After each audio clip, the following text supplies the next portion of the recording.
Hello lubbuko akkamnaaf jirta? Hello sabbonaa ko. Nagaa jirta? Ati akkamnaaf jirta? Takkittii ko waan yaada keetii malee ani nagaa kooti. Siifu. Anillee akkasumatti si yaadaa jira. Tole si malee ko har'a walaa agarru kaa.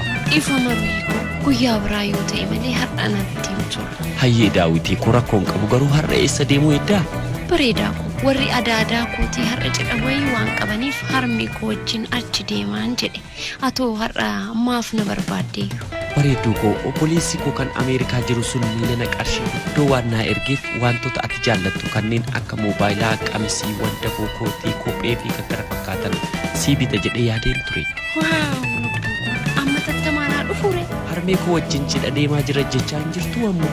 Abdii ko sittan qoosee bara. Wayyee kijibduu ko anillee nin qoosee bara.